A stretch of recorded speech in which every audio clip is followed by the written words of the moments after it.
Welcome learners, I am Dr. Neha Sareen, Assistant Professor, IIS Deemed to be University, Jaipur. Today we are going to cover a very important topic of financial management, that is capitalization.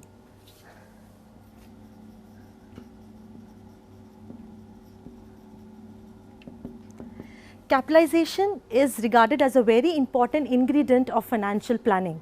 It is derived from a word capital, which means the total amount of capital required to carry out a business.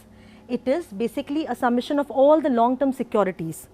To be more specific, we can say it includes the equity share capital, the preference share capital, the debentures, the long-term debt and the reserves. The process of capitalization involves identifying the capital need, then defining the various types of securities from which the capital can be raised. After that, defining the proportion of the securities from which the capital has to be raised, and then at the end, administration of the capital. Now, every organization wants a fair capital structure. That means they want the fair capitalization. That means their earning capacity should always match with their investment. But if it doesn't matches, that will lead to an error. And this error or the defects can be of two types. That is overcapitalization and undercapitalization.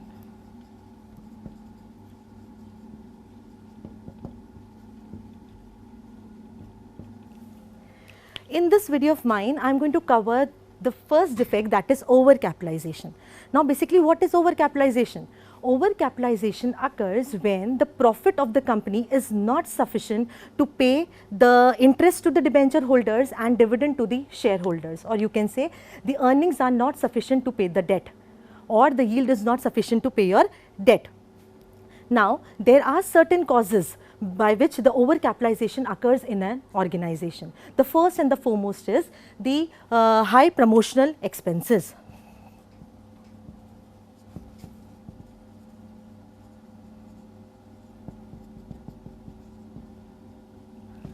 What happens, the company many a time incur a heavy promotional expenses in the form of underwriting commission, drafting of the documents, canvassing, contracting, and their earnings are not in proportionate with their expenditure.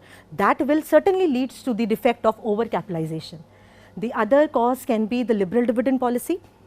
The directors may, or the second point is liberal dividend policy.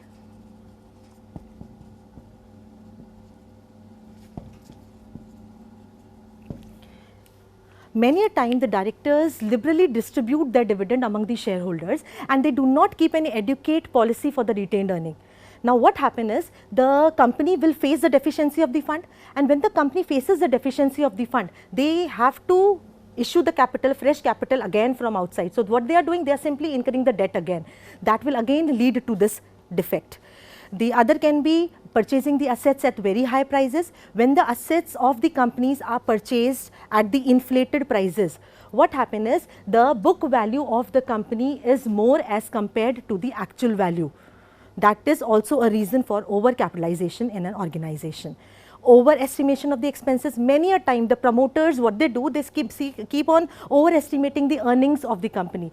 When they overestimate, they keep on taking the burden, they keep on taking the debt from the market. When they keep on taking the debt in the market, the burden again increases. So that will also lead to the overcapitalization error. Flotation of the companies at the time of boom period.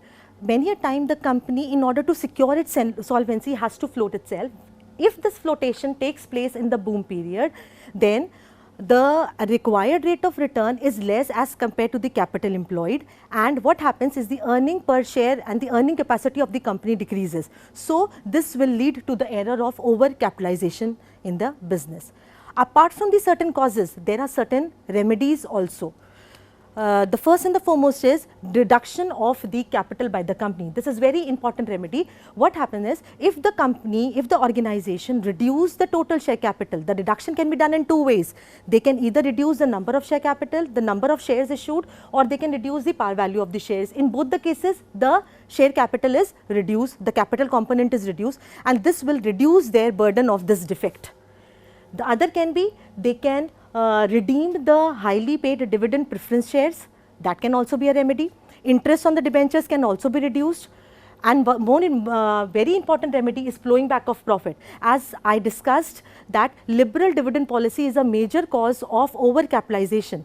So we discussed there that the liberal dividend policy leads to deficiency of funds in the company. So when the flowing back of profit is required, that means you have to plow back your retained earnings. So when the organization, when the financial manager in an organization is keeping an adequate reserves for retained earning, those retained earning can be very well plow back, and they don't have to require any fresh capital to be issued from the market whenever the deficiency occurs. So that can also prove as a remedy for overcapitalization.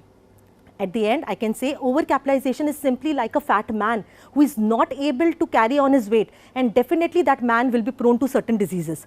The same happens with the company. If the company keeps on taking the debt and the earning is not there, then the company will be certainly prone to certain diseases or the defects which can be in the form of overcapitalization. That's all in this video of mine. Hope you find the content interesting. Thank you so much.